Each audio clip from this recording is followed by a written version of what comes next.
Assalamualaikum. Assalamualaikum. Halo. Waalaikumsalam, Riko. Bisa dengar suara saya? Bentar. Oke, tinggal tunggu Arvin ya.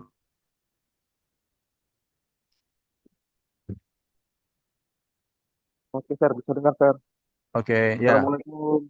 Waalaikumsalam warahmatullahi wabarakatuh.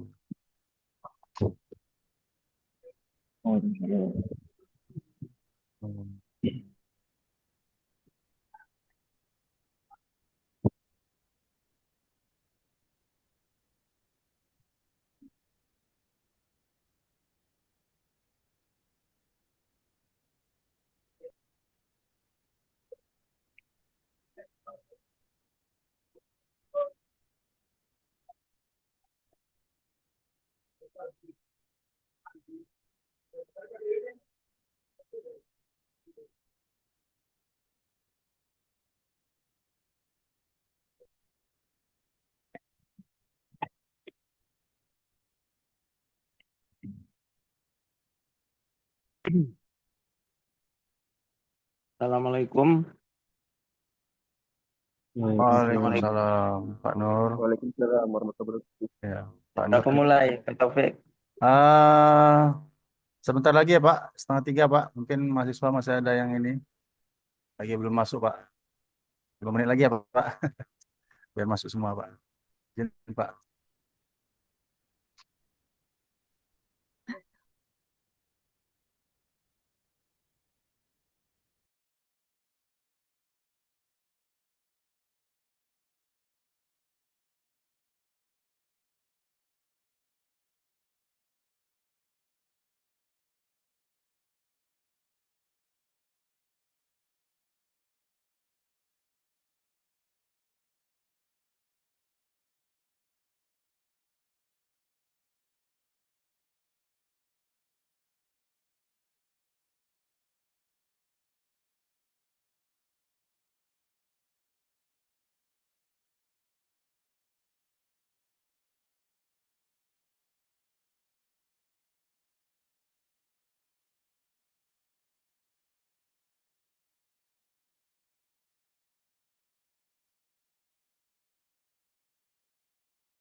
Kita mulai 1.30 tepat ya, Memeka.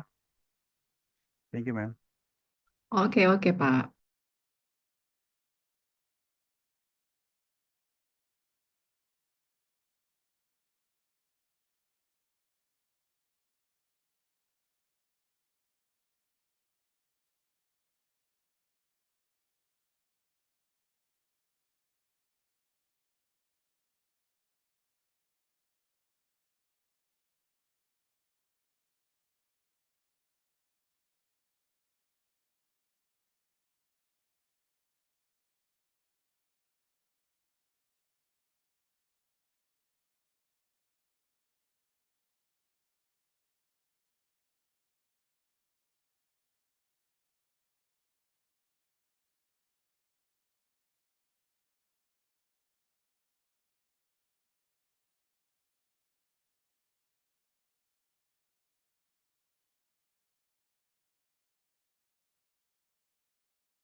Okay, can we start, Mr. Taufik?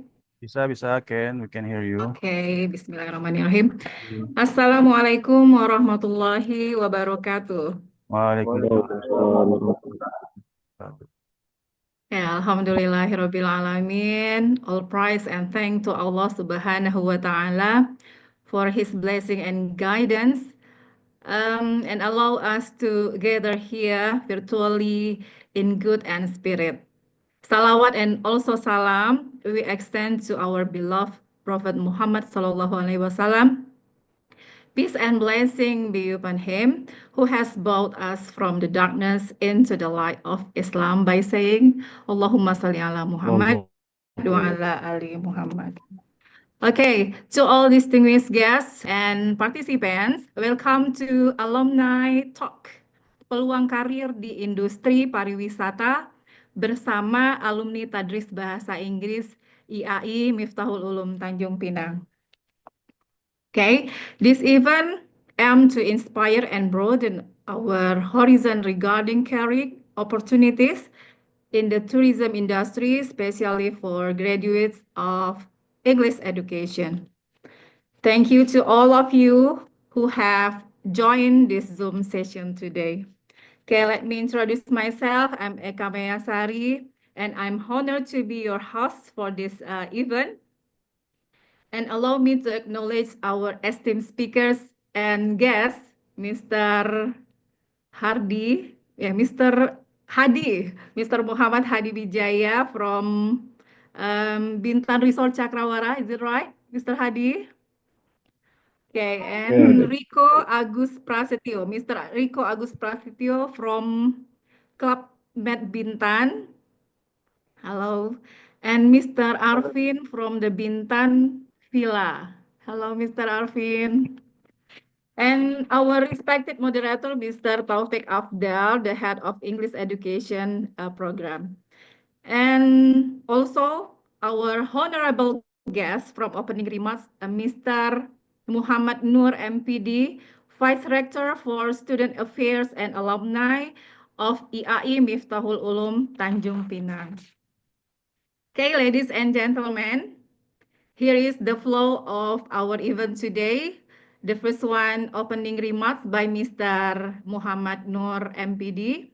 And the second one, the main session, which will be a discussion moderated by Mr. Taufik Afdal.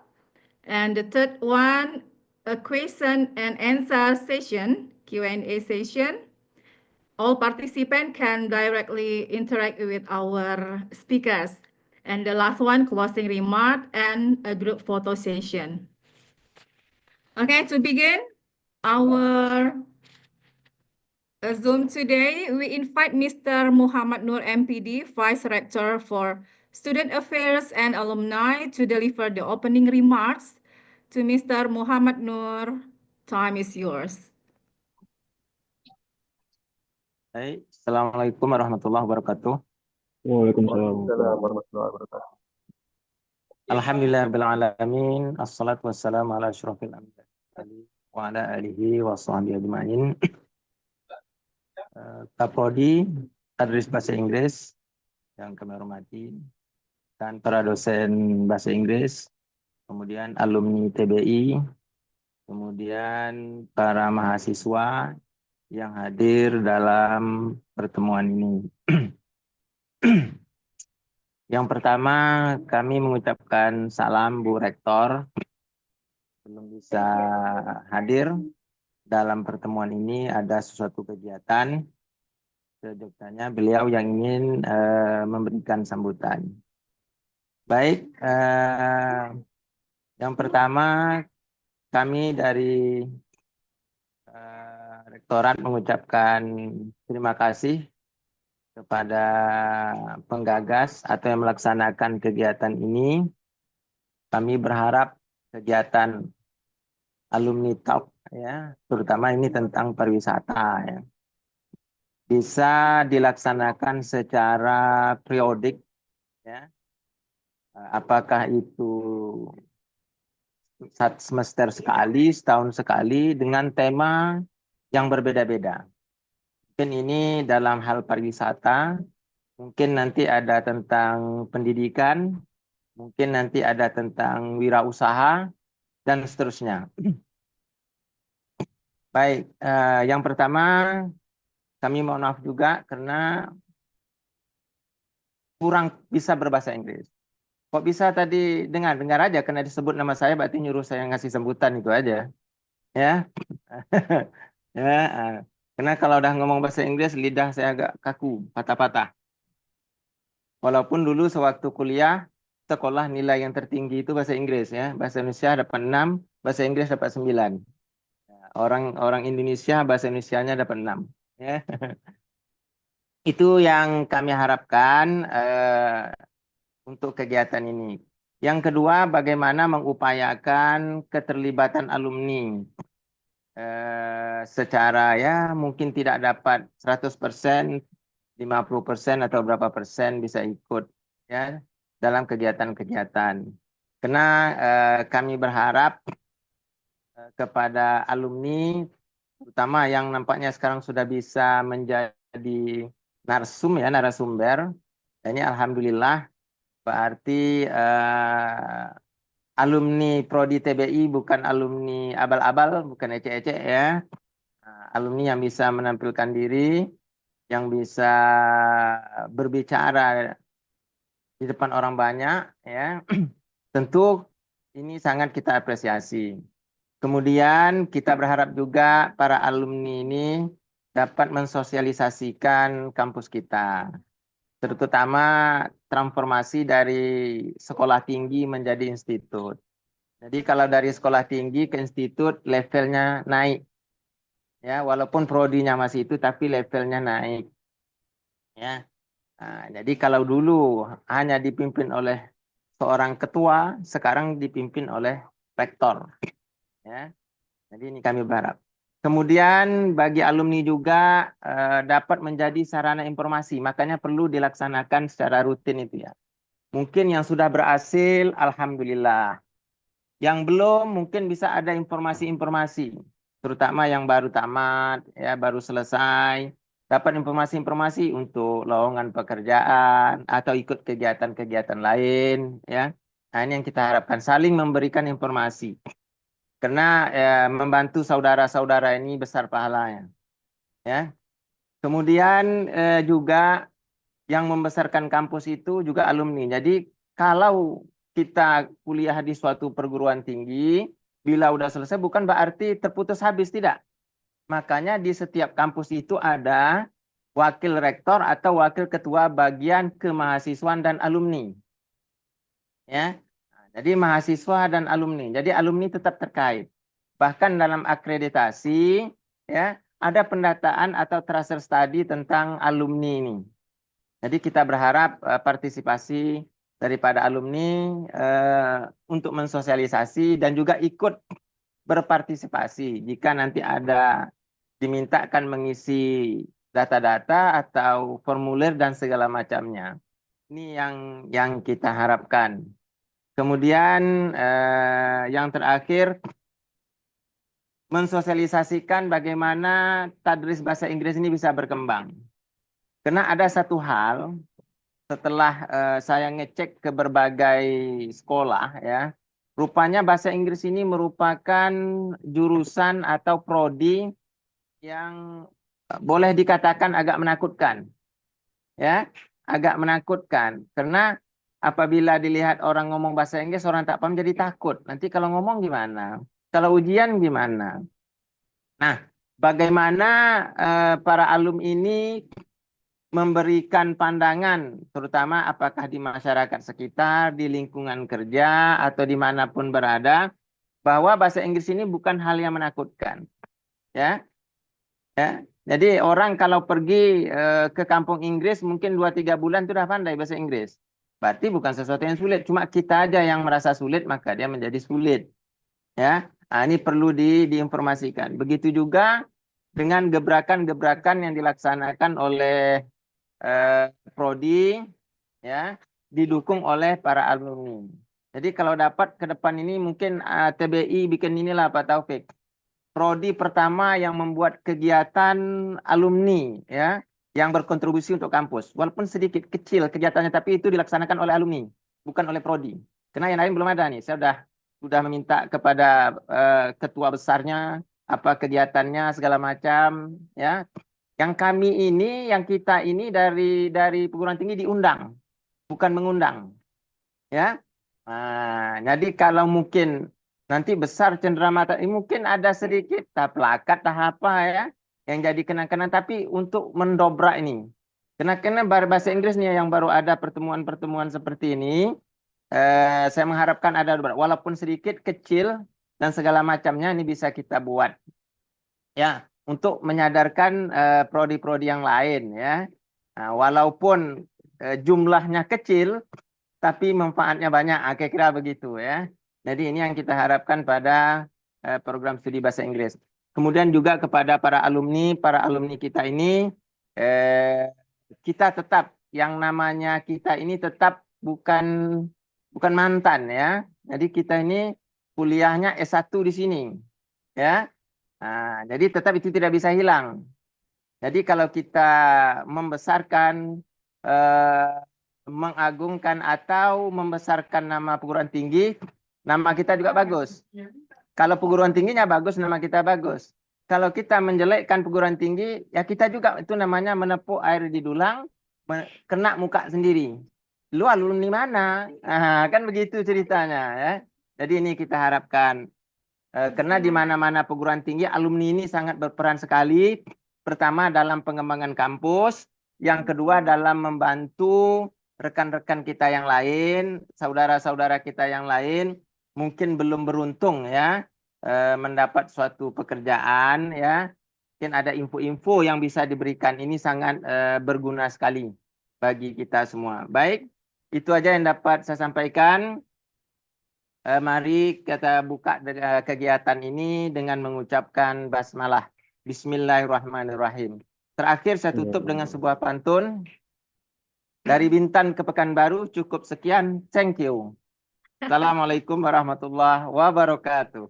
Waalaikumsalam Waalaikumsalam. warahmatullahi wabarakatuh. Okay, thank you very much for Mr. Muhammad Nur for the insightful and motivating remarks. Okay, next we will proceed to the main session. This discussion will be moderated by Mr. Taufik Afdal M. Without further ado, let us welcome Mr.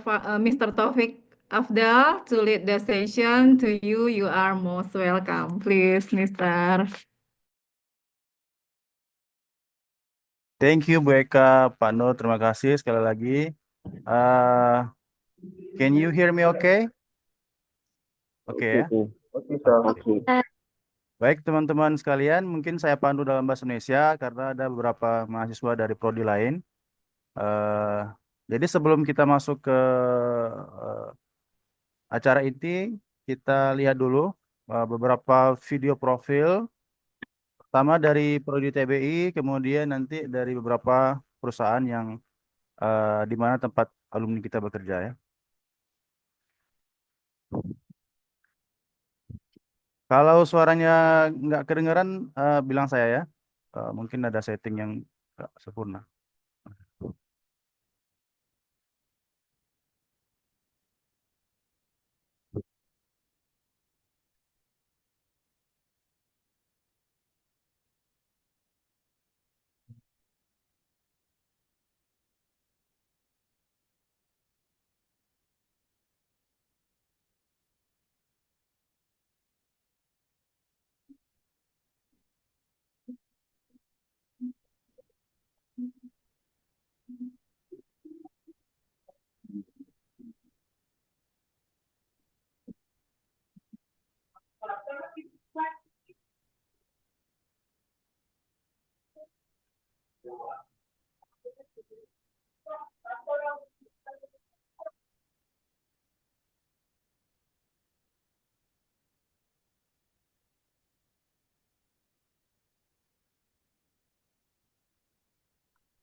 Ada suaranya tuh, Pak.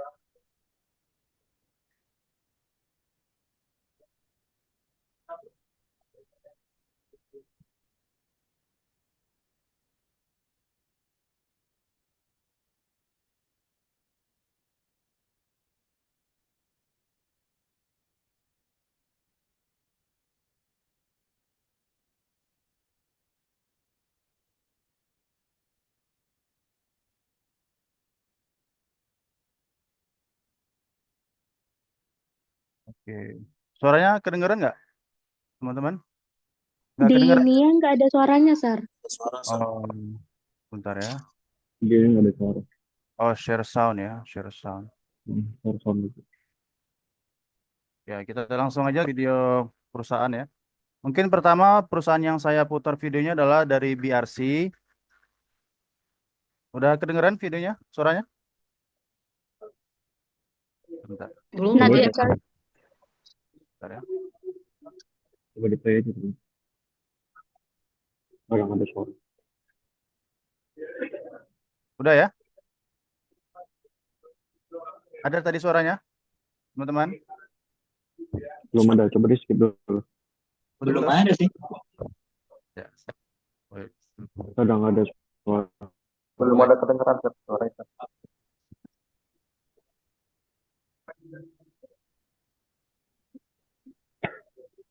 Oke, ada suara? Belum ya? Belum.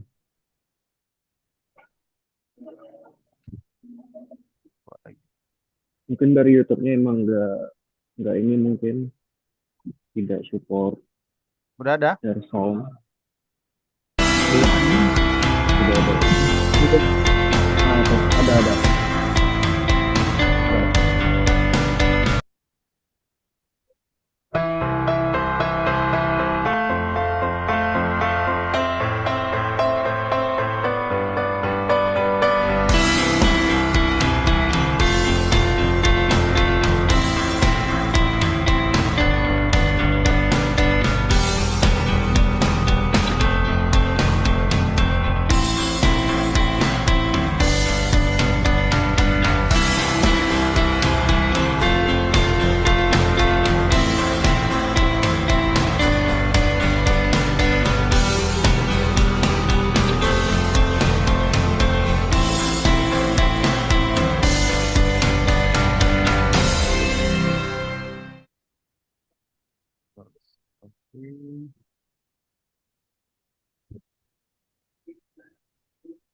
Oke, video kedua saya putarkan tentang tempat di mana Bang Arvin bekerja ya.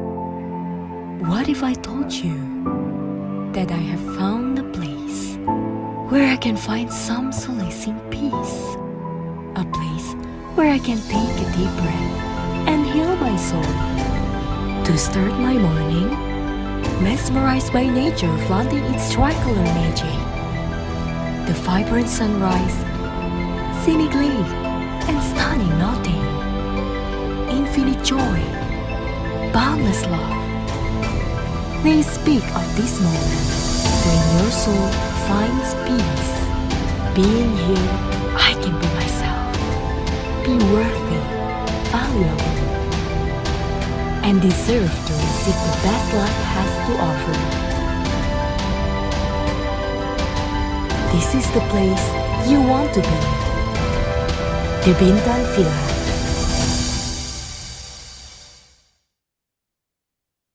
Oke, Want to work remotely but don't know di video terakhir tentang Club Med ya, tempat Bang Riko. Video yang tadi oke-oke semua ya suaranya, teman-teman. Oke, last Oke, video Pak. dari Club Med, tempat Bang Riko bekerja. Oke. Baik, bentar. Bentar.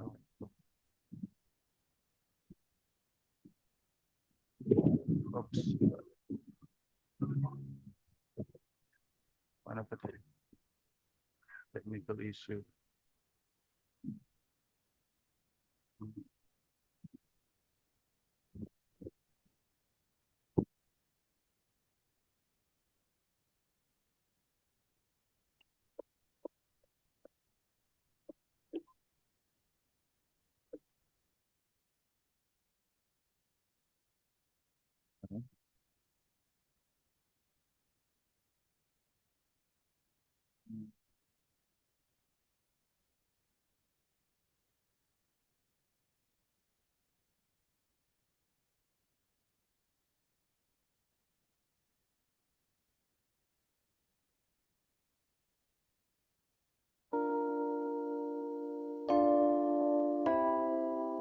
I'm walking on the sand and I would like to go everywhere. I want to know all the places. I just want the sun again. I hear a lot of voices who come from all the waves.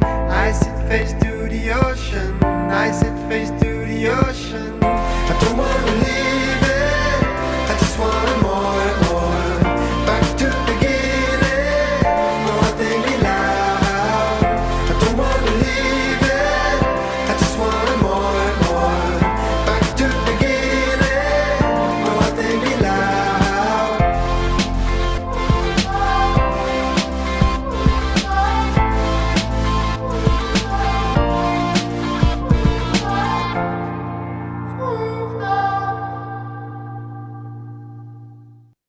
Oke, baik teman-teman. Itu tadi video beberapa company yang di mana alumni kita bekerja.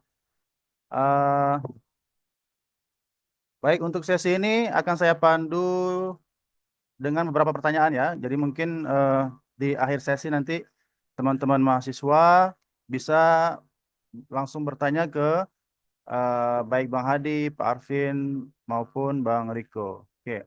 Mungkin pertama kali saya ingin memulai dengan menanyakan pengalaman atau misalnya motivasi teman-teman alumni kita dulunya ya, kenapa mengambil jurusan bahasa Inggris. Mungkin bisa dimulai dari Bang Hadi. Oke, baik. Assalamualaikum warahmatullahi wabarakatuh. Perkenalkan, nama saya Muhammad Hadi Wijaya, angkatan 2016, prodi Tadris Bahasa Inggris di STAI, yang dulunya namanya STAI Mustafa jadi IAINU, itu Akademi Islam Mustafa. Untuk motivasi awal yang pertama karena memang dari SMA itu bisa dibilang kayak ya sukalah dengan bahasa Inggris karena di madrasah aliyah sebelum saya itu memang menerapkan yang namanya intensif English training selama 1 bulan. Jadi kayak kita full belajar bahasa Inggris nih 1 bulan gitu. Nah itu kebetulan madrasah alias saya di Pekanbaru, Madrasah Pekanbaru. Nah dari situ tuh kayak oh ternyata bahasa Inggris tidak semenakutkan itu loh. Jadi kayak apalagi dengan expert in the future itu kayak menjanjikan banget gitu. Dan kebetulan juga di sini ada saya kan juga sambil kerja kan. Jadi karena ada juga kelas malamnya, jadi ya saya memilih untuk join langsung. Tanpa ada pilihan 1, 2, 3 nggak ada. Pokoknya nomor 1 Miftahul Ulum. Nah, saya. Oke, baik Bang Hadi. Oke. Gitu deh. Kita dengar dari Bang Arvin. Silakan Bang Arvin. Motivasinya dulu mengambil jurusan pendidikan bahasa Inggris atau bahasa Inggris apa Bang Arvin? Oke. Assalamualaikum warahmatullahi wabarakatuh. Selamat siang kawan-kawan. Sehat semua ya. Nah, Alhamdulillah. motivasi awalnya sih ngambil bahasa Inggris tuh karena bahasa Inggris kan jangkauannya luas gitu. Jadi bisa dipakai dalam segi apa aja gitu. Apalagi tempat di Bintan itu lebih ke industri pariwisata ya. Dan dari SMA dulu juga udah sering DW dulu namanya di Bintan Lagon. Sekarang bakal berubah jadi Movenpick. Jadi tertarik ke situ. Karena masuk ke dulu STAI namanya. STAI Miftahul Ulum itu masuknya itu nggak ribet nggak kayak kampus lain gitu. Jadi lebih pilihan utama sih gitu sama kayak Bang Hadi tadi. Oke, berarti apa namanya? Memang Bang Arvin ini dulu SMA pernah ngejob gitu ya, ngejob part time di Ya, Lagoy gitu ya. lebih benar. Kalau nggak salah juga dulu Bang Arvin pernah bilang eh hampir ngambil jurusan pariwisata di Politeknik Lagoy kan? Cuma karena Dulu dulu itu masih zaman Sahid, Politeknik belum masa ada. Cuman hitung-hitungan biaya lagi kan gitu, beda-beda tipis aja dengan S1 gitu hitungannya. Jadi mending ngambil S1 sekalian gitu. apa namanya pilihan yang tepat ya, Bang Arvin ya. Ya, benar. Ya, Alhamdulillah. Oke, Mariko, silakan Mariko sharing. Oke, Assalamualaikum warahmatullahi wabarakatuh. Waalaikumsalam warahmatullahi Waalaikumsalam warahmatullahi wabarakatuh. Selamat siang semua. Oke, wabarakatuh. perkenalkan dulu nama saya Riko. Nah, saya angkatan 2014 di kampus. Ya. Jadi untuk motivasi saya kenapa ngambil tadris bahasa Inggris ini karena awalnya saya nggak bisa bahasa Inggris. Jadi saya ini suka tantangan. Karena saya nggak bisa bahasa Inggris, saya coba aja masuk kuliah di bahasa Inggris. Ternyata tantangan itu terjawab. Yang menurut orang itu sulit di bahasa Inggris itu ternyata dengan kita seiringnya waktu berjalan bisa gitu. Itu sih motivasi awalnya gitu. Sama juga melihat karena saya lebih suka di tour gitu kan atau traveling.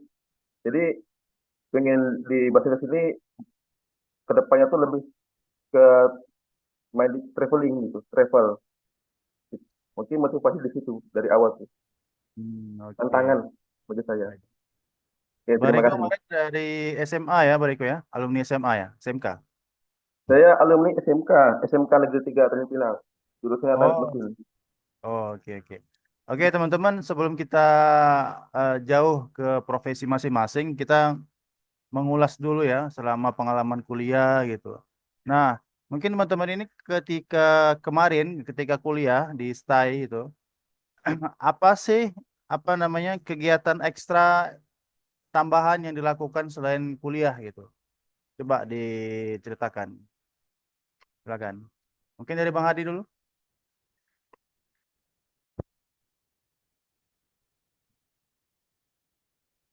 Bang Hadi nge-lag ya? Atau Bang Riko dulu, Bang Riko boleh. Silakan Bang Riko. Oke, baik. Terima kasih. Untuk kegiatan ekstra selama di kampus itu, karena saya tergabung dalam satu organisasi ya, organisasi yang cukup populer, cukup famous lah. Dan mungkin nggak cuma di kampus, tapi juga di Indonesia gitu kan. Namanya Mahasiswa Penyerta Alam gitu.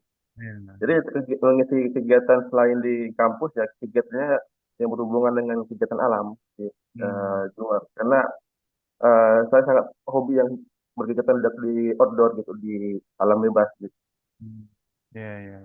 Itu sih Dan itu kalau relevan, untuk ya. Dan itu ya relevan itu, pekerjaan saat ini ya. Ya, cukup relevan karena hobi itu ternyata menjadi pekerjaan. Ah, oke oke. Bang Hadi, silakan Bang Hadi. Apakah ada extra activities outside campus atau gimana cara mengisi waktu ya, Eh, mengisi waktu berkuliah? Mengisi waktu ya. Karena ingat saya sih dulu kan karena emang jangka waktu kuliah juga lumayan panjang ya. Bisa dibilang kayak lewat semester. Jadi karena fokus juga terpecah kerja sambil kuliah ya untuk mengikuti paling sekedar kayak HIMA, HMJ dari TBI itu sendiri dan bisa dibilang kayak nggak terlalu aktif juga. Cuman itu tadi ya karena fokusnya terpecah jadi ya kerja kuliah udah. Ya, Mungkin kalau misalnya mau yang lebih rinci di angkatan saya mungkin Bapak Arvin bisa lebih menjelaskan lagi oke. karena dia sangat terlibat sekali dalam Iya, silakan Bang Arvin. Ya, Pak ya, Arvin. Oke, Ya, terima kasih. Dulu eskul ya, dulu eskul itu sempat masuk Mapala, cuman nggak selesai karena kerja juga. Cuman aktifnya itu lebih di HMJ TBI sama Himkap dulu, Himpunan Mahasiswa Kabupaten Bintan. Jadi sempat bagi waktu gitu kan. Di HMJ itu sering juga aktif dengan bimbingan Pak Taufik dulu. Sering bikin acara TUFEL, seminar terkait tentang industri pariwisata juga. Jadi untuk ngatasi waktu kosong gitu, kalau misalnya setelah kuliah dan membentuk pola pikir dari organisasi tadi, HMJ, Himkap, dan beberapa organisasi lainnya gitu. jadi Itu aja mungkin sih. bisa dibilang nggak ada waktu untuk mager ya? Ada nggak waktu untuk mager bareng-bareng atau kecuali Eh pas libur sih kayaknya sih waktu pas libur baring-baring aja ya? karena Iya. lebih dihabisin kerja juga kan. Kalau siang kan kerja, berarti habis kuliah itu baru lanjut organisasi, biasanya kayak gitu. Iya, iya. Dan for your information, teman-teman mahasiswa dulu Bang Arvin kerja macam-macam Bang Arvin ya. Pernah juga di kedai kopi Batu 10 ngepel gitu kan. Dosen-dosen lagi Iya, ngopi, dosen-dosen lagi ngopi, beliau lagi ngepel gitu kan. Artinya pekerjaan apapun enjoy aja, nikmati ya Bang Arvin ya. Dan mungkin benar. mungkin ada pesan Bang Arvin, pesan Eh kerja ketika Kesan sih kuliah paling apapun itu. Nggak malu atau kuliah gimana? jangan jadi kupu-kupu sih kuliah pulang karena kuliah ini kan tempat kita survive untuk Ya, mencari pekerjaan, mencari relasi gitu. Jadi semakin aktif ya semakin baik gitu bagi iya, iya. mahasiswa karena nanti di dunia kerja juga kita dituntut untuk inisiatif gitu, nggak Hmm, terlalu diam, bengong gitu. Jadi iya, iya. seperti itu aja sih. Betul, betul. Saya teringat dulu ketika HMJ kita baru diaktifkan kembali itu ya. Itu zamannya Bang Arvin sama Bang Hadi itu ya. Dan memang Mm-mm. sangat-sangat aktif waktu itu. Sampai saya nggak bisa ikut. Nggak bisa ngikutin, terlalu aktif. Ya. Bagus itu. Ah, nah, berkaitan dengan apa tadi, jejaring, networking. Selama kuliah tadi mungkin melalui himpunan mahasiswa kabupaten, ya kan? Atau Mm-mm. atau yang lainnya, yang gimana nih sama Bang Hadi atau Bang Riko? Ketika kuliah, jejaringnya lebih apa namanya didapatkan dari mana? Selain dari organisasi atau gimana? Atau dari Mapala? Mungkin bisa di-sharing, Bang Hadi atau Bang Riko? Kalau dari saya sih karena soalnya kan dari kuliah juga kerjanya yang penting menghasilkan lah. Soalnya kan sambil kuliah gimana nih supaya kita tuh tetap mendapat income atau bisa survive lah minimal di kaki sendiri gitu. Jadi kayak ya selama kuliah mungkin ada seenggaknya ada dua pekerjaan mungkin mulai dari supermarket sama satu lagi yang terakhir itu ada sebagai kurir di JNE. Nah itu sekitar 5 tahunan juga sih sampai akhirnya menuju ke Lagoy ini sendiri. Nah dari situ tuh kayak kita itu bukan bukan menganjurkan jadi kurir enggak. Cuman ini kan jalan saya pribadi bahwasanya kalau ya tetap aware sama peluang-peluang yang ada, tetap perluas pertemanan lah.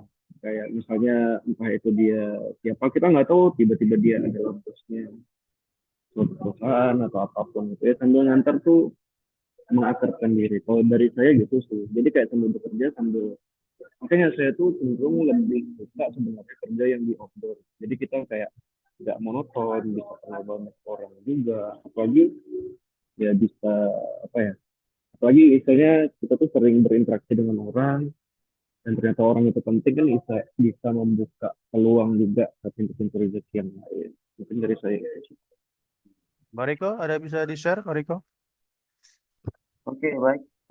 Karena untuk masalah network ini, selama saya ikut di organisasi itu juga, karena Mapala ini hubungannya tuh banyak gitu, meluas sampai mungkin bisa saya bilang tuh satu Indonesia, satu ikatan, satu kode etik gitu kan. Jadi keistimewaan di Mapala ini kita bisa ketemu sama berbagai macam mahasiswa gitu dari segala penjuru, dan kita bisa sharing banyak juga. Jadi kita bisa dapat juga relasi itu, pengetahuan, wawasan, bahkan ilmu gitu kita dapatkan dari kita berbasis tadi itu di Mapala. Nah, itulah mungkin yang eh, bisa saya kasih gambaran lah untuk network tadi. Oke. Nah, kalau kita bicara prodi bahasa Inggris, nah kira-kira dulu kalian sebagai mahasiswa itu ya waktu itu, ada nggak motivasi yang kuat untuk apa namanya kira-kira bisa lancar bahasa Inggris? Kemudian habit apa yang dibentuk untuk mencapai tujuan itu? Sebelum sekarang ya, kalau sekarang kan mungkin sudah dipengaruhi sama lingkungan, mau nggak mau harus dipush ya kan. Nah, waktu saat kuliah lah gimana cara cara apa namanya stay on track gitu kan untuk mengimprove kemampuan komunikasi bahasa Inggris. Mungkin dari Bang Arvin mungkin? Oke, kalau dulu untuk motivasi gitu kan biar bahasa Inggris lancar dulu karena dulu minim juga kan bahasa Inggris, terkejut gitu karena bahasa Inggris ini kan luas gitu. Jadi dulu itu motivasinya sih karena musik sih gitu. Karena kan memang dulu sering ngeband, dulu sering sering akustikan, nampil gitu kan. Jadi kalau misalnya kita nggak hafal lagu gitu, nggak tahu arti gitu kan, kita nggak bisa ngepasin melodi sama instrumen gitu. Jadi motivasinya ya belajar bahasa Inggris dari situ gitu. Bang Hadi gimana Bang Hadi? Lagi ke toilet ya? Bang Riko tadi. Oke, Bang Hadi gimana? Bisa sharing sedikit? Seru-seru. Oke. Jadi gini, ini kayak mau sharing juga sih, mungkin kalau dari personal dan dari sebenarnya bahasa itu asik ketika ada lawan bicara. Jadi gini loh, kayak ketika kita belajar sendiri itu oke, itu oke. Cuma ketika ada temen yang bisa kita ajakin ngobrol, mungkin kalau Pak atau teman-teman yang mungkin berteman di WhatsApp atau di Instagram saya pernah ada program yang namanya kayak ini kayak awalnya tuh dari 3 teman ngopi gitu, kita ngobrol gitu. Ini nih kita mau kemana ya? Jadi kayak apa yang perlu, skill apa yang kita perlu improve? Kayaknya bahasa Inggris speaking kita harus improve nih.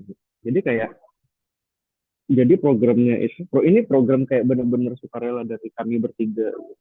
Kayak kita buat komunitas ngobrol, tapi full bahasa Inggris, entah seminggu sekali atau 2 kali, dan itu juga kayak eh, nanti untuk next topik kita mau ngobrolin soal apa gitu, masing-masing riset soal topik, maksudnya kayak bahan pembicaraannya apa gitu, dari personal talk ada tanya jawab, dan itu full bahasa Inggris. Dan ketika si A ada yang tidak bisa apa nih bahasanya ya udah kita nggak segan-segan untuk cari tahu, terus kita hafal-hafal, kita ulang.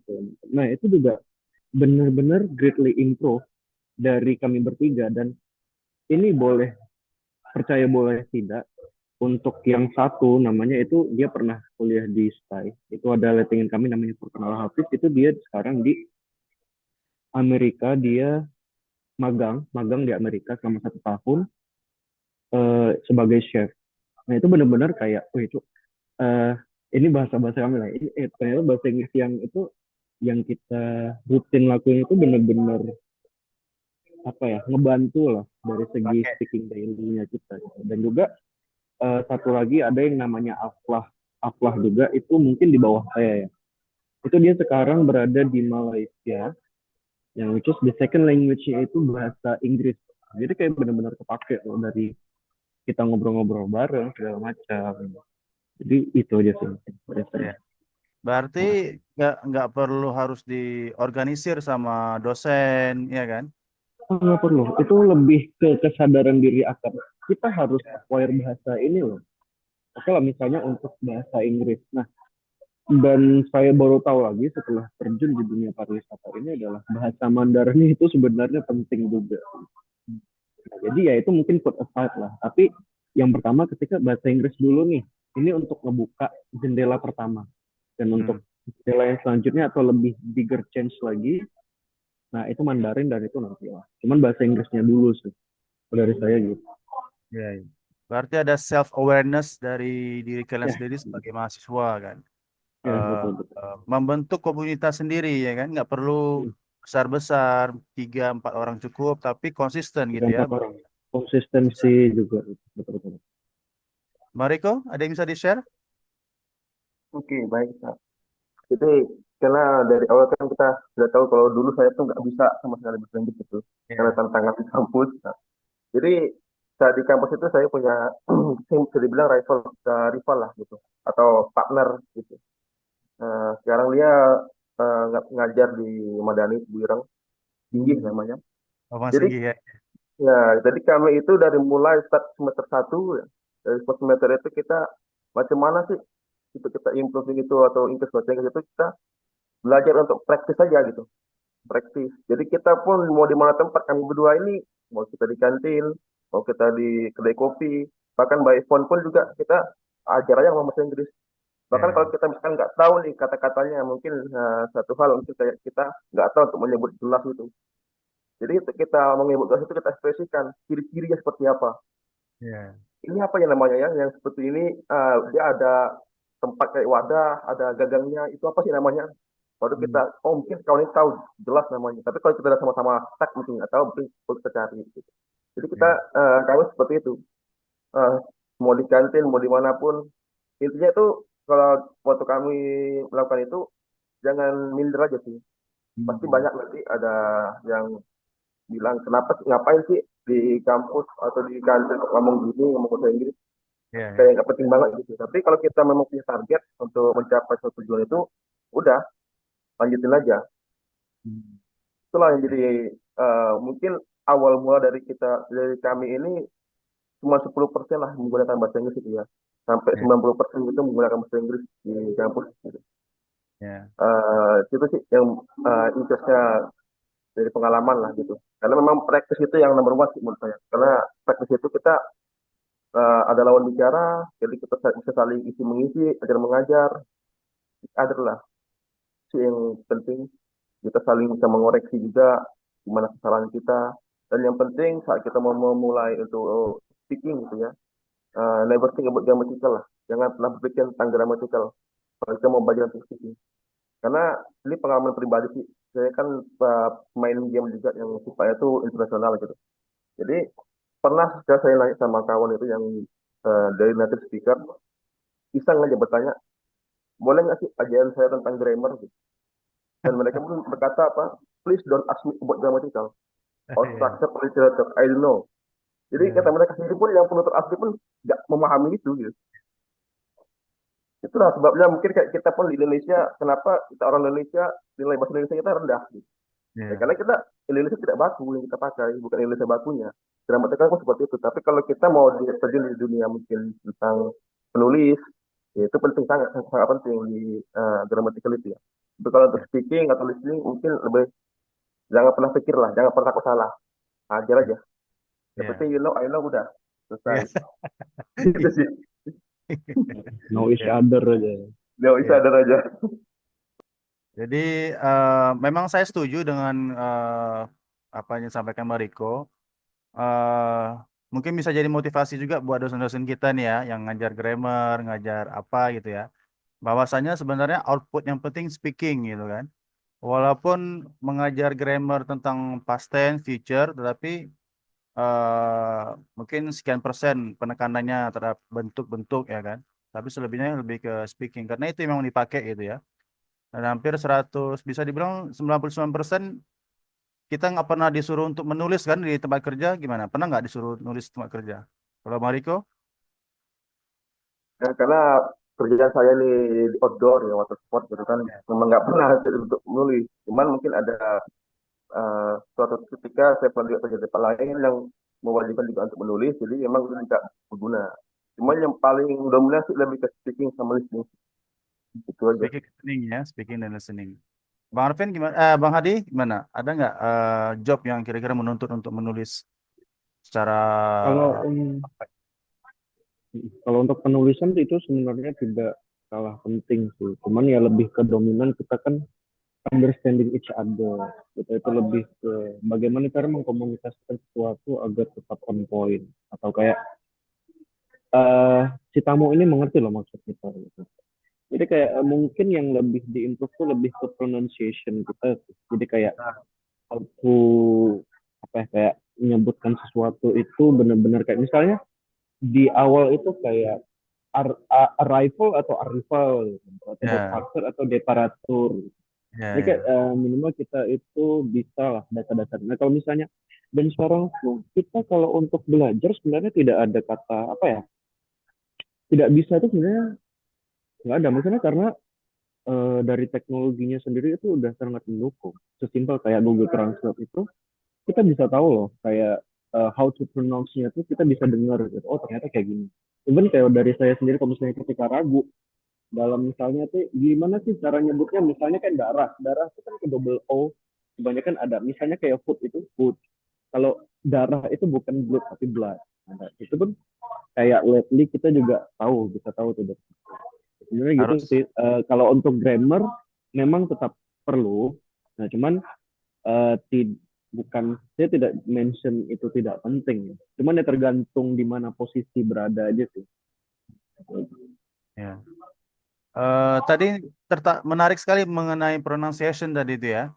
eh Apa namanya kan bahasa Inggris ini ada jutaan kata gitu ya.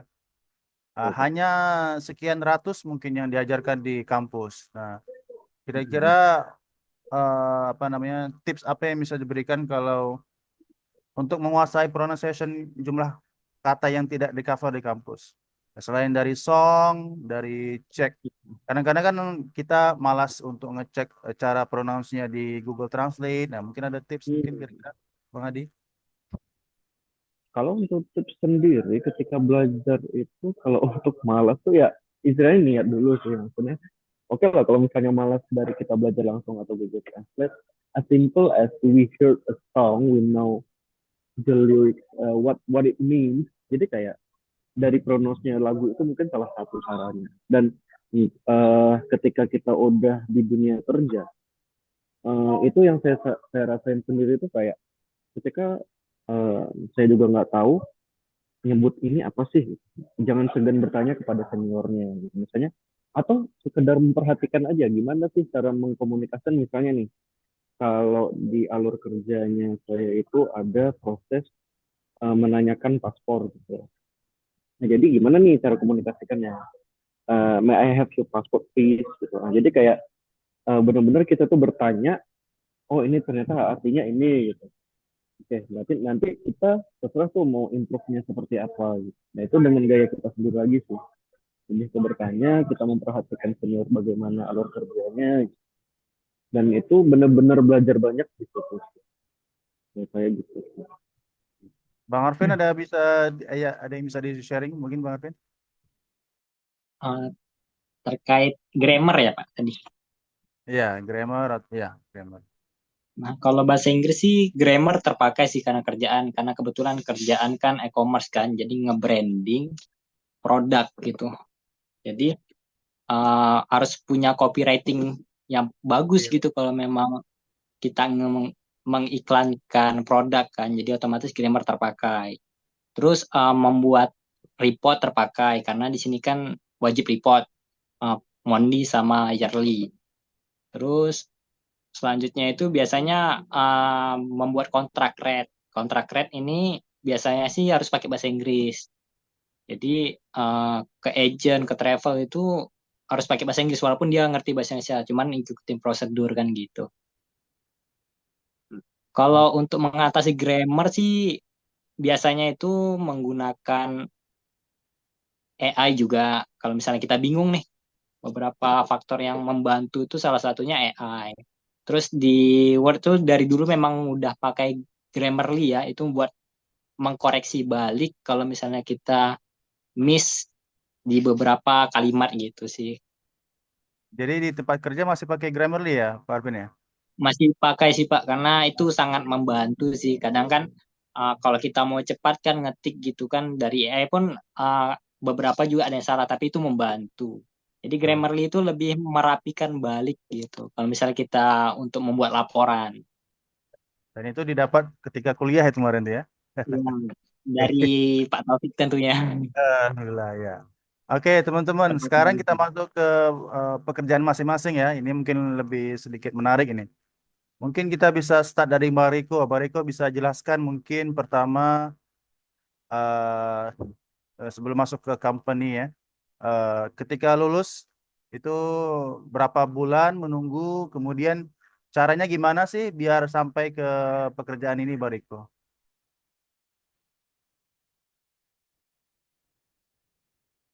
Oke, baik Syah, terima kasih.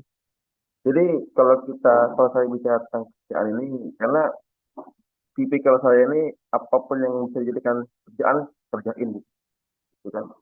Jadi eh memang saya nggak serta-merta langsung masuk ke dunia pariwisata. Semuanya juga dari mulai ikut penelitian dari eh, NGO, kan, bahkan sampai menuju ke travel juga, join ke travel untuk bawa tamu lah, tour gitu. Jadi tour guide lah istilahnya. Ya, bawa tour juga. Jadi semakin menarik gini dan mendapatkan tawaran gimana kalau kerja di water sport. Nah, kebetulan saya hobi di water sport yang sifatnya outdoor gitu. Jadi lebih mengiyakan lah mencoba ke sana kan. Kebetulan kita untuk di water sport itu kita sudah punya basic dulu kan, karena kita di join di organisasi itu kita punya basic di water sport juga. Nah, jadi lebih mempermudah kita untuk masuk dalam pekerjaan sendiri. Cuman tantangannya nanti di situ macam mana cara kita menghandle lah. Karena selama kita kuliah mungkin atau selama saya berorganisasi pun kita handle adalah orang Indo gitu kan. Orang Indo dengan grup-grup pun dengan Indonesia gitu. Sekarang di dunia kerjanya kita handle ini grup-grup dengan orang asing, Western kebanyakan gitu kan.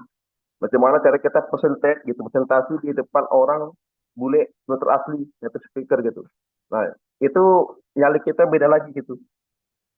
Karena kalau kita presentasi di depan mahasiswa atau depan umum biasa juga kita sudah grogi, apalagi depan bule gitu, dengan bahasa mereka kita pakai. Nah, itu tantangan lagi. Nah, disitulah perjalanannya. Jadi Iya. menarik sih kalau untuk kita bicara di bidang pekerjaan ini, karena memang saya juga hobinya di outdoor juga, di bidang outdoor, water sport. Jadi banyak dari mulai setelah kita masuk juga eh, macam mana cara kita menghandle, macam mana cara kita mengajar. Karena kita kan istilahnya di water sport itu nggak semua tamu itu paham tentang penggunaan atau cara olahraga air itu kan. Macam mana cara kita ngajarin mereka, tantangannya sih lumayan menantang gitu. Mungkin itu sedikit yang bisa saya share tentang Ya. perjalanan kerjaan experience. Berarti dari sejak tamat mungkin ada sekian bulan mengerjakan apapun yang bisa dikerjakan gitu ya, sampai dapat network atau relasi gitu ya untuk yang menawarkan Ya, pekerjaan ini. Hmm. Hmm. Bang Hadi gimana Bang Hadi? Sejak tamat sampai ke pekerjaan saat ini? Kalau saya dari tamat sebenarnya masih continue sampai beberapa bulan masih di JNE dan bekerja itu di shift malam. Pokoknya berangkat malam balik pagi gitu, di gudang. Dan finally memutuskan untuk pindah ke Lagoy dengan istilahnya gimana ya? itu tuh melalui program, ada yang namanya program magang dalam negeri atau PMDN yang dilaksanakan oleh Disnaker Trans. Nah, itu dapat infonya seingat saya itu dari Disnaker Bintan di IG. Nah, itu ya namanya kita ingin mencari hal-hal, misalnya pekerjaan yang lebih baik. Kayak saya mikirnya kalau, ini saya udah dapat, misalnya udah lulus nih, udah dapat gelarnya, dan ngerasa stuck karir di situ, jadi kayak, udah ini setidaknya aku harus move ke tempat yang lebih baik lah. Gitu. Lebih baik dari segi misalnya kayak income-nya segala macam. Jadi udah memberanikan diri untuk apply dan akhirnya diterima. Jadi ya ya lebih ke ini sih sacrifice pekerjaan yang udah 5 tahun ini tadi. Jadi langsung move ke sini ya meskipun di awal di disclaimer dari apa namanya dari orang perusahaan ya bahwasanya ini adalah program magang yang bertujuan untuk memperkaya CV dalam artian kayak ya yang pasti kamu dapatkan ada experience dan untuk pekerjaan yang bakalan ada di sini kamu belum tentu bisa dapat. Jadi kayak bener-bener bahasanya kayak bertaruh gitu. Tapi memang ada chance dan itu bisa dibilang kayak kecil gitu. Bener kecil. Nah, udah apply di situ langsung istilahnya keluar dari pekerjaan, sudah menyelesaikan administrasi semua segala macam, dan pokoknya lanjutlah mengikuti program magang selama 5 bulan. Dan kemarin terakhir di November habis. Dan sekarang lanjut ke masa probation sampai Februari kalau nggak salah. Yaitu menuju ke PKWTT atau apa ya bahasanya tetap lah, orang tetap atau di DRC. Tapi saya bekerja di apa namanya di pelabuhannya. Pelabuhan, iya. Oke, Bang Arvin, gimana Bang Arvin? Kalau Bisa di- rekam jejak ya dari tamat kuliah gitu. Jadi sebelum tamat dulu itu sempat masuk di kantor desa. Jadi nggak langsung di industri pariwisata. Di kantor desa itu sebagai staf keuangan waktu itu. Cuman di desa ini kan waktunya fleksibel. Jadi bisa sambil ikut outbound dulu, zaman-zamannya outbound kan. Jadi videografer sama fotografer karena kan memang basic di foto dan videografer. Nah, jadi bahasa Inggrisnya tetap terpakai karena di desa kan kadang ada audit segala macam, terus kita bikin kreativitas kita yang ditonjolkan untuk menaikkan tempat daerah. Jadi bikinlah video pakai dubbing bahasa Inggris gitu kan. Menggunakan itu kadang kalau ada tamu datang dari luar untuk mangrove biasanya karena dekat pesisir kan, bahasa Inggris juga terpakai. Terus selama 2 tahun di desa coba apply ke hotel waktu itu karena pingin expand karir. Karena kan basically memang dari SMA itu memang udah terbiasa dengan hotel gitu kan. Jadi inginlah balik lagi ke hotel. Jadi expand karir, apply, dan di hotel itu rupanya interview kita pun pakai bahasa Inggris. Jadi kita harus tahu produk lunas mereka gitu sambil ngejelasin. Nah, habis itu diterima waktu itu di Golden Bay Batam, Bangkok. Jadi posisinya itu FDA waktu itu, front desk agent atau biasa disebut reception. Nah, itu selama 1 tahun lebih. 1 tahun lebih sambil belajar tentang reservasi dan marketing di sana. Karena kalau misalnya kita di pariwisata atau di swasta itu, untuk expand karirnya itu lebih cepat. Karena kita memang under pressing kan. Jadi kita harus tahu semua hal. Terus uh, di villa buka, jadi minta promosi dari hotel lama dikeluarkan promosi, interview di sini. Lamarnya dulu FDA juga, tapi ditawarin karena memang punya basic di editing, branding kan, sama reservasi. Jadi ditawarin posisi sales coordinator cum reservation. Jadi 2 jabatan dalam 1 orang gitu. Nah, khusus handle OTA. Nah, jadi buat kawan-kawan juga kalau misalnya punya soft skill didalamin aja karena itu bakal kepake gitu. Dan juga kalau misalnya kita aktif dalam organisasi karena perusahaan swasta kalau misalnya kita udah diterima ketika mereka tahu kita aktif gitu, punya sertifikat banyak, mereka bakal pakai kita. Seperti salah satunya New Year Party. Jadi pasti kita bakal disuruh perform di depan gitu. Salah satunya bakal jadi MC gitu. Dan itu saya rasakan. Jadi kalau misalnya dulu kuliah pergi pulang aja nggak punya soft skill atau pengalaman-pengalaman seperti itu, ya otomatis kita stuck di situ aja gitu sih namanya. Ya. Berarti Bang Arvin bisa menggunakan Photoshop, CorelDRAW gitu ya? Bisa. Ya. Dan itu dikembangkan sendiri secara otodidak gitu ya? Ya, dikembangkan sendiri secara otodidak karena dulu SMA pun nggak pernah belajar karena kan dulu ngambil IPA dulu belajarnya SMA. Jadi karena tertarik, keren dulu kan waktu itu di 2016 kan 2016, 17, 18 itu kan memang dunia fotografer sampai sekarang itu ya mumpuni gitu. Hasilnya tuh kelihatan gitu. Jadi ngedalamin itu ya kepakai sampai sekarang. Oke. Berarti apa namanya? Kira-kira seperti desain, editing, termasuk penggunaan bahasa itu memang soft skill yang diperlukan itu kan? Iya benar. Bukan. Oke, thank you Bang Arvin. Sekarang mungkin bisa ceritakan teman-teman mengenai company profile masing-masing, profil perusahaan masing-masing. Mungkin mulai dari Bang Arvin, bisa ceritakan Oke, sedikit Bang tentang perusahaannya. terima kasih Pak Taufik. Sedikit cerita tentang company profile dari The Bintan Villa. Jadi The Bintan Villa ini merupakan salah satu villa atau resort yang ada di atas gunung salah satunya gitu. Terus kami untuk properti hanya memiliki 43 kamar dengan 2 VVIP yaitu private pool 1 bedroom dan private pool 2 bedroom. Nah, jadi tamu-tamu yang datang ke kami ini lebih banyak mendominasi Singapura. Apalagi seperti long weekend seperti ini, peak season, itu pasti Singapura yang banyak masuk. Tidak memungkiri juga orang-orang Eropa. Biasanya mereka stay di sini lebih dari 1 hari, karena memang untuk pure liburan.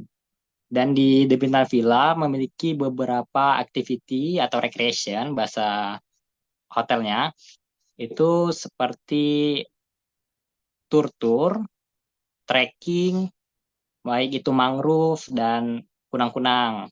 Kita juga ada paket diving, uh, water activity, dan beberapa outbound di tempat kami. Seperti itu aja sih.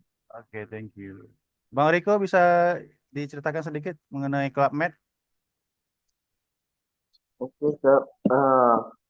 Kalau kita bicara Keramat ini ya salah satu resort yang pertama itu bentuk itu di apa resort ini dari Prancis ya. Jadi tapi di semua negara sekarang sudah hampir semua negara itu ada Keramat. So, kenapa kalau di Keramat ini untuk employee sendiri itu mayoritas itu dari segala negara ada, dari Europe maupun dari Asia pun ada banyak. Jadi kalau Keramat ini sebenarnya salah satu resort ini yang agak beda sama resort lain karena resort activities. Jadi untuk tamu-tamu Keramat di sini yang datang itu untuk kebanyakan itu untuk melakukan aktivitas mungkin seperti golf, tenis, football dan lain sebagainya lah, termasuk water sport juga yang di tempat saya ini ya water sport.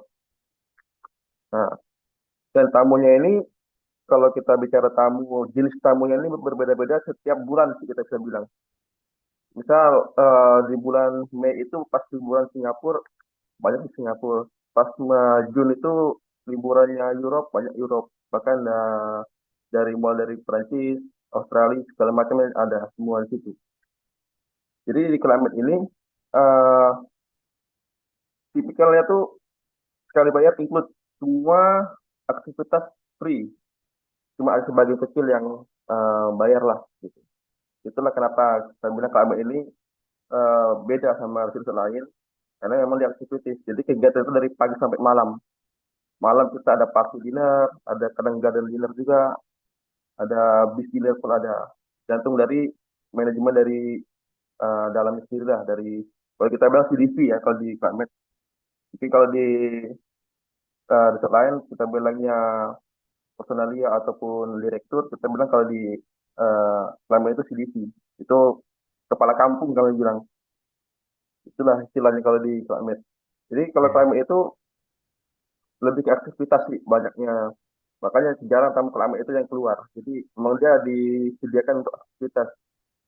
Hmm. Satu Mungkin paket itu gitu sih ya. ya satu paket dia. Hmm. Jadi tamu itu mau apapun aktivitasnya sudah include semua ada free. Iya. Ini Eh, mungkin kalau bisa mengingat kembali kemarin ketika pertama kali interview itu, khusus untuk Mariko di Clubmed, kira-kira kan sebelumnya mungkin pengalaman nggak begitu banyak kalau Mariko kan paling organisasi. Kalau si Arvin kan sudah pernah daily worker ya. Kira-kira apa yang ditanyain ketika interview untuk mendapatkan pekerjaan ini, Mariko? nah karena pertama sih saya dapat rekomendasi ya dari salah satu rekan juga rekomendasi untuk dipanggil lah langsung dari manajernya untuk join di sebenarnya saya itu di Keramat itu sebagai outsourcing ya bukan di Keramatnya kok jadi sifatnya itu GE karena di Keramat itu ada dua tipikal GO dan GE. GO itu yang bentuk organisasi untuk yang mengurus segala jenis aktivitas. Kalau GE ini kita istilahnya employee lokal yang kita ada di Keramat. Jadi saat interview itu yang kita ditanyakan itu tentang penguasaan bahasa ya karena kita berhubungan dengan eh, orang-orang luar dan kebetulan yang di rekomendasi ini adalah tentang water sport. Otomatis yang ditanyakan itu tentang kemampuan dalam water sport. Salah satunya ya mungkin seperti snorkeling, surfing, dan lain sebagainya. Jadi skill-skill itu memang kita sudah dapat hasil sudah pernah jalan itu di organisasi. Kita pernah ikut organisasi karena ada juga kegiatan outdoor segala macam jenis kegiatan outdoor itu diikutin gitu. Didalami juga di situ karena hobi. Jadi eh dari skill tadi itu yang berhubungan dengan outdoor dengan water sport tadi diterimalah kerja di situ dengan bahasanya tuh di awal itu kita training dulu selama sebulan dan yang hasilnya itu setelah seminggu tuh nggak ada bahasa training lagi kerja aja tuh langsung. Karena kita sudah terbiasa dengan kegiatan itu dan Oh, skill yang kita pakai di sama kita kuliah lah istilahnya. hmm. Jadi langsung kita explain sama tamu macam mana untuk melakukan aktivitas snorkeling, macam mana untuk aktivitas surfing, jet ski dan lain sebagainya. Nah, briefing ke tamu sebelum kita lakukan aktivitas. Dia langsung diterjunkan ke situ. Oke. Bang Hadi, gimana Bang Hadi? Jadi bisa diulang nggak pertanyaannya apa tadi? Ini apa tadi pengalaman pertama kali masuk ke perusahaan sampai ke tahapan interview, kira-kira apa yang ditanyain sama interviewer dan lain-lain gitu. Oke. Oh, company Atau profile company ya. profile Sebelumnya ya? company profile ya. Hmm, Company oke. profile. Oke, nah kalau untuk company profile di Kementerian Riset Cakrawala sendiri, for your information adalah salah satu eh, pengelola kawasan eh, Lagoy apa kawasan wisata Lagoy itu sendiri. Di mana kayak mereka tuh lah yang mengakomodir tempat, misalnya mulai dari menyediakan air atau suplai listrik cadangan atau kayak menyediakan lotnya dan istilahnya termasuklah dari pelabuhan terus juga housingnya dari karyawan-karyawan dan juga tempatnya dari Bang Riko sendiri misalnya di Kapmet ya. Nah itu adalah masuk dari kawasan Intan Resort Cakrawala. Misalnya di situ tuh kayak gabungan dari sekitar kok sekarang hitungannya udah 20 lebih resort termasuk Indigo dan Holiday Inn ya yang bakal open atau udah beroperasi bahkan. Dan juga em, produk yang kami sediakan itu, oh sorry, mulai dari tahun berdirinya itu signing agreement-nya dan PT Bintan Resort Cakrawala ini sendiri adalah kayak eh, apa ya hasil kerjasama antara Indonesia dan Singapura dan apa ya, di tanggal sorry bukan di tanggal, di tahun 1990 itu adalah penandatanganan persetujuan, dan dari tahun 91 itu groundbreakingnya Bintan Resort itu sendiri. Oh ya, for your information juga, Bintan Resort dan Bintan Resort Cakrawala itu bisa dibilang sedikit berbeda. Bedanya di mana? Jadi Bintan Resort itu sendiri adalah brand yang istilahnya kami komersilkan keluar gitu, bahwasanya di Bintan itu ada gabungan dari beberapa resort. Nah, itu Bintan Resort itu sendiri. Dan Bintan Resort Cakrawala ini adalah yang tadi saya katakan eh, master of development-nya dari kawasan itu sendiri. Nah, kita lanjut ke sejarahnya. Jadi untuk eh, ada pelabuhan yang namanya Bandar Bintan Telani yang berada di Lago itu sendiri mulai beroperasi di tahun 94, dan itu bersamaan dengan dibukanya Nirwana Beach Club. Dan selanjutnya dan kami hanya melayani satu rute, yaitu ke Singapura, yaitu ke Tanah Merah Ferry Terminal. Dan di Tanah Merah Ferry Terminal openingnya itu di tahun 95. Oke, lanjut. Kalau untuk product knowledge-nya udah. Lalu apa lagi tadi Pak? Sorry. Interview untuk mendapatkan Oh, job ini, di posisi. proses interview itu sendiri, ya mungkin karena mungkin dari teknisnya dulu ya, dari segi how to apply-nya. Jadi jalur saya apply itu sendiri bisa dibilang kayak dari saya apply itu sendiri, yang pastinya kita menyiapkan CV ya. CV kalau bisa yang masih pakai grafik, ubah ke jadi CS friendly, karena lagi musim tuh istilahnya kan, bayangin aja dari ratusan pelamar pekerjaan gitu, ternyata HR-nya lebih memilih yang misalnya lebih sisi yang deskriptif, dan mereka juga menggunakan AI loh dalam proses seleksi. Nah, itu fungsinya CV yang ATS friendly itu seperti itu. Jadi mungkin itu langkah awalnya, siapkan semua syarat-syaratnya segala macam, dan singkat cerita saya udah lulus atau pas di interviewnya itu ada sekitar 2 atau 3 proses gitu. 2 proses, sorry, yang via phone call sama yang walk-in interview user gitu di kantornya itu sendiri. Nah, kalau yang phone call-nya itu bisa dibilang kayak ngetes nih bahasa Inggrisnya sampai mana gitu, lebih ke how to introduce ourselves in English or something else. Misalnya ketika dia bertanya kita bisa ngejawab atau kita bisa mengerti gitu. Jadi itulah pentingnya speaking kita itu di situ kepakainya. Nah, ketika sudah qualified, melengkapi semua data, lanjut ke walk-in interview user. Nah, itu ditanyain lah segala macam based on experience-nya gimana, kok kamu belajar bahasa Inggris dari mana gitu. Nah, sebenarnya nggak full English tuh, tapi ya tetap minimal kita bisa introduce diri sendiri menggunakan bahasa Inggris gitu. Atau kayak apa yang memotivasi kita. Nah, sebenarnya kalau untuk ya yang penting bahasa Inggris dasar lah, kita bisa bercakap atau bisa ngomong itu.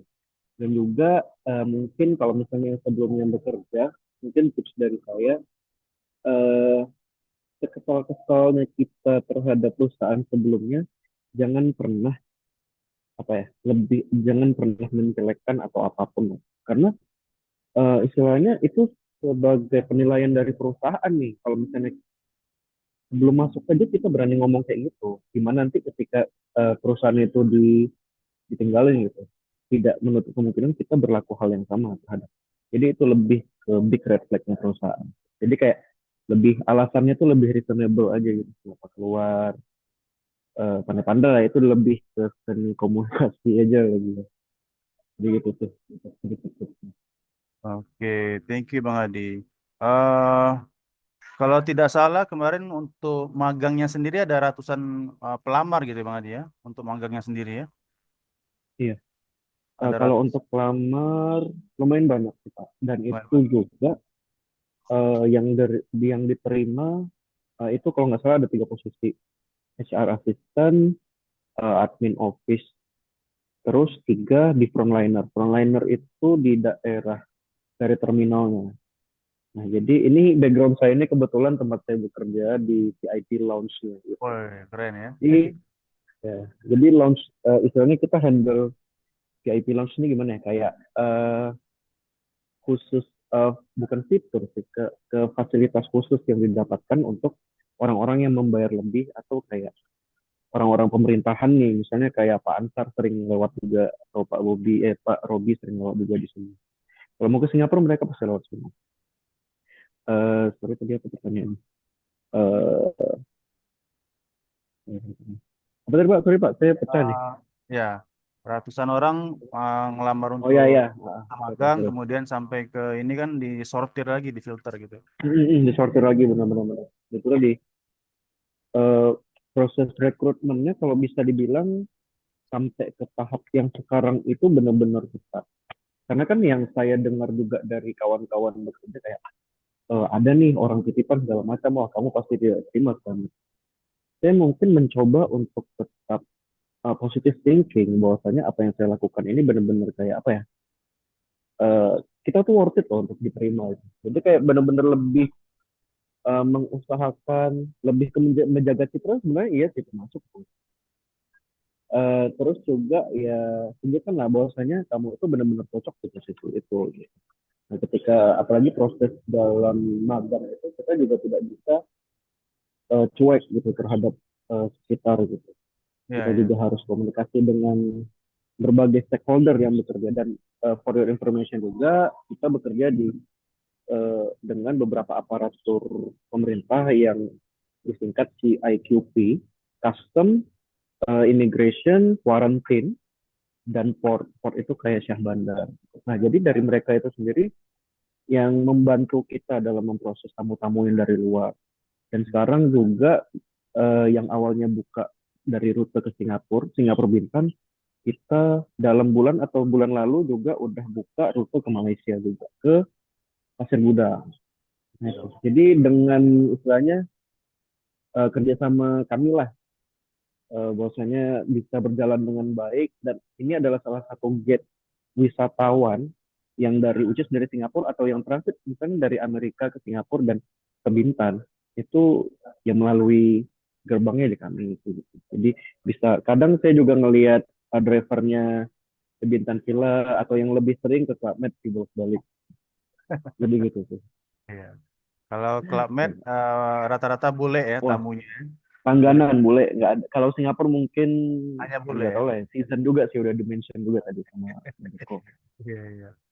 Eh, Sekarang kan Bang Adi kan masa probation ya. Probation itu teman-teman artinya masa percobaan. Nah, kemarin kan ada 3 orang yang magang tuh Bang Adi ya.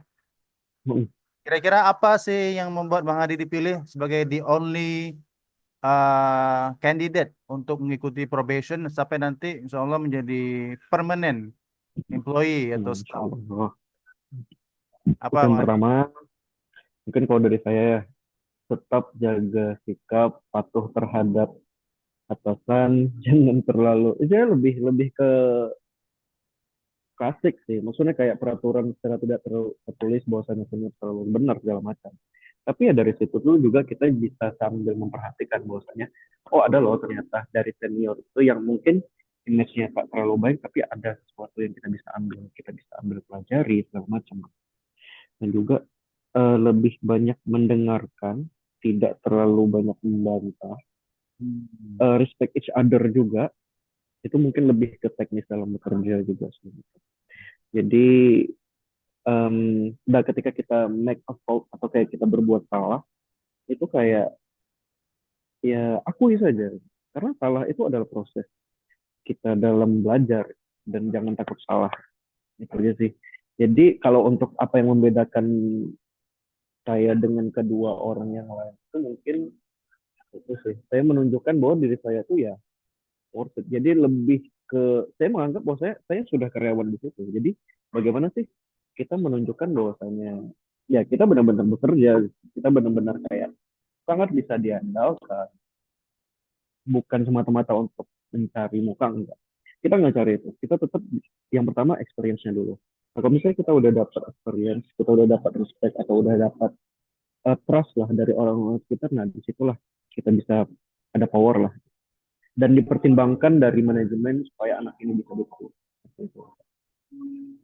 Berarti tidak ada tahapan interview lagi ya, Bang Adi ya? Langsung ke pengamatan gitu ya, Kalau selama magangnya. interview sebenarnya itu ada, Pak. Tapi interview ini sendiri bukan seperti interview kebanyakan orang, tapi lebih ke evaluasi. Bahwasanya ketika 4 bulan kalian sudah berada di sini, oke, kami terima lamaran kalian, lebih ke review apa saja yang sudah kalian kerjakan segala macam gitu. Ya, jadi mungkin lakinya saya juga ya benar-benar mengikuti program dengan serius. Ya mungkin dari awal juga ada warning, kamu tuh eh, belum tentu loh diterima tim. Ya itu tidak membuat patah semangat lah gitu, untuk tetap belajar gitu. Jadi Ya. mentang-mentang Anda tidak pasti Anda bisa bermain-main nggak seperti itu. Belajar. Berarti do more than expected, bisa dibilang itu ya? Yes. Ya, do more than expected. Jadi kalau Ya, betul. mereka memberikan kesempatan magang, bukan artinya kita magang apa namanya, bukan seperti bekerja. Kalau bekerja kan otomatis ada 8 Yes. jam kerja, kita ngelakuin sesuatu gitu ya, full inisiatif Betul. segala macam. Oke teman-teman, sekarang saatnya saya buka sesi pertanyaan dari teman-teman mahasiswa. Silakan bertanya ke 3 narasumber kita. Yang mau bertanya silakan hidupkan mic, sebutkan nama, langsung ke orangnya. Ayo silakan.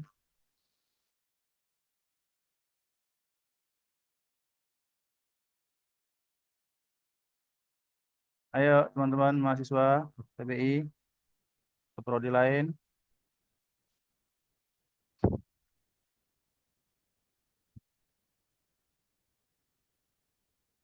Oke, sambil nunggu pertanyaan.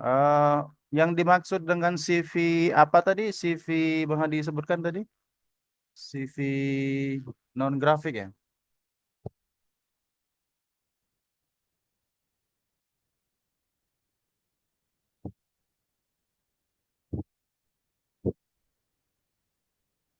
Sorry, gimana Pak? Oh, CV ATS friendly ya? Ya, ATS friendly ya. Gimana tuh bentuknya? Kalau CV ATS friendly itu sendiri, ini kelihatan ya? Oke. Kedengaran kan ya? Nah, CV ATS itu kayak gini loh Pak, kayak CV itu kan kebanyakan dari kita, kalau misalnya kita kan suka ngeliat tuh yang namanya kurikulum kita yang memakai basis dasar grafik, misalnya skill dalam Excel sekian persen segala macam gitu. Nah, sebenarnya hal itu juga bukan tidak relevan sih, tapi lebih ke memperbesar kemungkinan kita diterima. Jadi kayak CV ATS friendly itu sendiri adalah biar bisa dibaca dan di tracking dari sistemnya sendiri, dan ATS itu sendiri adalah applikan tracking system. Jadi ya karena dia memakai sistem tracking tag, jadi ya benar-benar kita maksimalkan. Misalnya nih sekarang udah pada trending kan yang namanya memakai AI dalam proses CV. Nah dari situ sebenarnya kita bisa improve kualitas CV kita. Yang mana misalnya kayak mulai dari apa nih kata kuncinya, dari misalnya dari housekeeping anggaplah sebagai itu. Nah misalnya kita pernah DW. Nah jadi kayak lebih ke apa ya?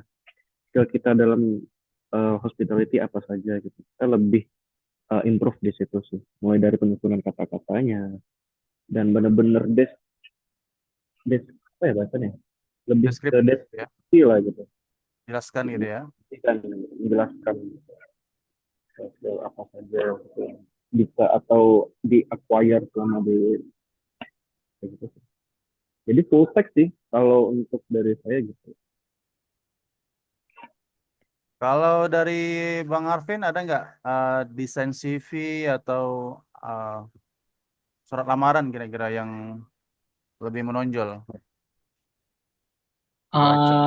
Biasanya kalau misalnya untuk CV ya, yang lebih dilirik sama SR itu lebih kompleks gitu, jelaskan tentang potensi terkait soft skill yang dimiliki. Jadi jangan terlalu banyak terkait tentang hal yang tidak penting seperti alamat mungkin atau sekolah di mana, keluarga, jumlah adik-beradik itu jangan pernah dimasukkan karena perusahaan tuh nggak peduli sebenarnya tentang itu. Yang mereka lihat itu rekam jejak kita kerja di mana, skill yang kita miliki, sama uh, kalau misalnya punya kemampuan yang berupa sertifikat, dilampirkan aja gitu. Jadi misalnya nih, uh, kalau kita apply di suatu tempat terkait dengan profesi kita, cantumkan pengalaman yang mendekati profesi tersebut gitu. Jadi kita, maksudnya nama saya Arvin misalnya gitu, uh, saya pernah bekerja di instansi ini berapa tahun, di posisi apa, dan lebih detailnya lebih ke spesifik tentang kerjaan. Jadi mereka bisa mempertimbangkan gitu. Lebih ke inti yang kita miliki sih gitu, soft skill-nya. Mbak Riko, ada yang mau di-share mengenai CV atau surat lamaran kerja gimana? Oke. Kalau mau CV sih memang nggak jauh berbeda sama Alvin sih. Karena yang penting itu kita masukkan dalam CV itu ya skill yang kita miliki. Apa itu yang kita miliki.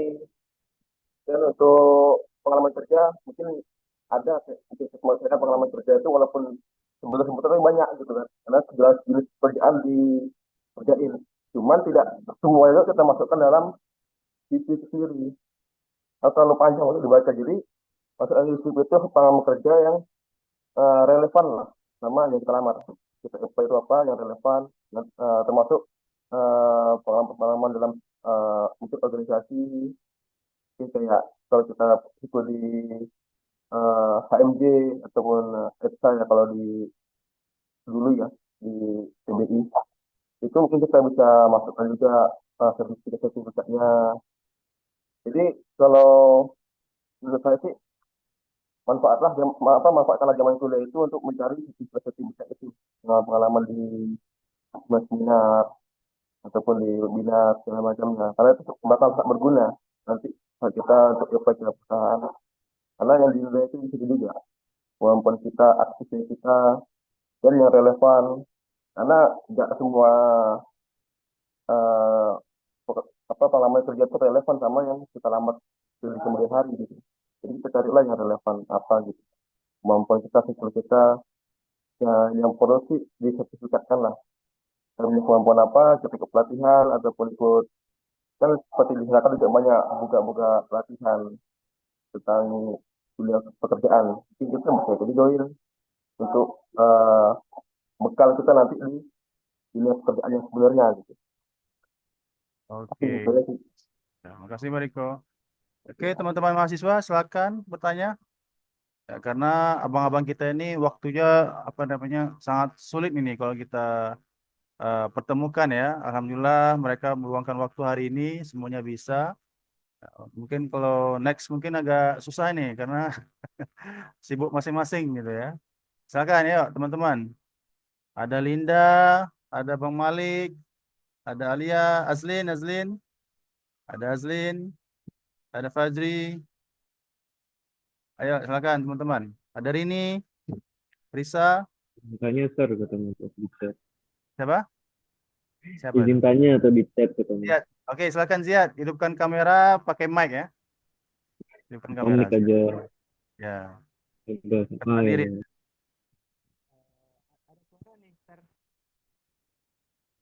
Suaranya kecil, Ziad. Suaranya nggak kedengeran. Ada suara, Sar. Ada. Assalamualaikum warahmatullahi wabarakatuh. Waalaikumsalam warahmatullahi wabarakatuh. Perkenalkan saya Ziyad dari TBI semester 1. Ini saya bertanya untuk ketiga abang-abang ini, Bang Arvin, Bang Riko, sama Bang Hadi. Gimana sih cara mengatasi rasa jenuh atau bosan dalam belajar bahasa Inggris? Duluan bang. Udah.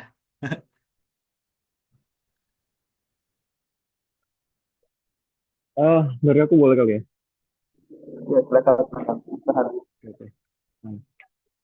Mungkin lebih ke yang pertama, sadar dulu bahwasanya masa depan kita masih panjang, kita perlu yang namanya skill, ya motivasinya mungkin bisa didapat dari hal-hal kecil, misalnya untuk yang anak-anak zaman sekarang nih sukanya kayak hobinya kayak lebih ke game atau kayak musik segala macam.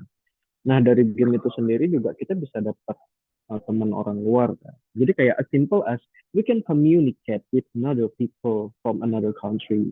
Like kita bisa ngomong sama orang yang benar-benar dari luar negeri, misalnya from Filipina atau dari ASEAN aja. Jadi itu kayak kita udah ngebuka apa ya? Bakalan seru sih komunikasi, misalnya kayak kita bisa tukar, oh ternyata di Filipina itu seperti ini loh, oh ternyata di Indonesia tuh hal ini nggak boleh loh. Jadi kayak ada proses pertukaran informasi yang itu seru. Saya lebih ke kalau motivasi saya pribadi gitu. Jadi kayak kita bisa lebih tahu tentang apa sih yang terjadi di dunia luar. Ya kalau misalnya kita nggak tahu sama sekali bahasa Inggris atau kita malas-malasan soal belajar bahasa Inggris, kayak bisa dibilang kudet sih gitu nanti. Jadi ya kudet itu dalam artian ya kurang update gitu, terhadap apa ya situasi terkini, apa nih sekarang yang happening, apa yang lagi trending atau apa yang lagi viral gitu. Kalau dari saya gitu sih. Dari Bariko, silakan Bariko. Ini pertanyaannya supaya ya mageran, supaya termotivasi lebih. Jadi kalau saya sendiri sih temukanlah apa yang dijadikan itu seru. Misalkan dirimu suka nonton film, jadi dari film juga kita bisa belajar. Dan ataupun dari lagu tadi seperti Arvin bilang ataupun bisa tadi, ataupun dari game bisa juga. Cuman kalau dari saya yang penting kita tuh nggak perlu panjang, maksudnya nggak perlu all the time kita belajar bahasa Inggris. Jadi mungkin kita setengah jam ataupun maksimum 1 jam lah, 1 hour gitu. Jadi supaya kita nggak jenuh. Tapi yang penting kita konsisten setiap hari. Even cuma sekedar 15 menit, yang penting kita konsisten setiap hari. Kenapa? Kalau hal yang berbeda itu pasti bakal kita bikin bosan. Kita nonton film nih sampai 2 jam, 3 jam bosan.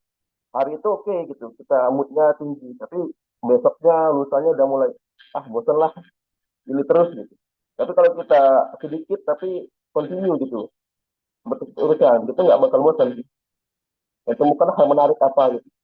Itu yang seperti ya kita mulai mencari teman dari luar melalui game kah atau banyak sekarang aplikasi yang kita pakai untuk mencari kawan-kawan di luar. Kita share info atau sharing lah, sharing menanya kabar ataupun sharing tentang pendidikan segala macam itu. Karena kalau kita tidak pernah berkomunikasi sama yang orang-orang luar ataupun western, kita akan lebih merasa tuh seru. Kenapa? Karena kita bisa berkomunikasi dengan yang bukan bahasa yang kita pakai. Jadi nanti menimbulkan rasa tertarik untuk mendalami bahasa itu. Oke, Bang Arvin, silakan Arvin. Ya, bosen ya, mageran gitu kan.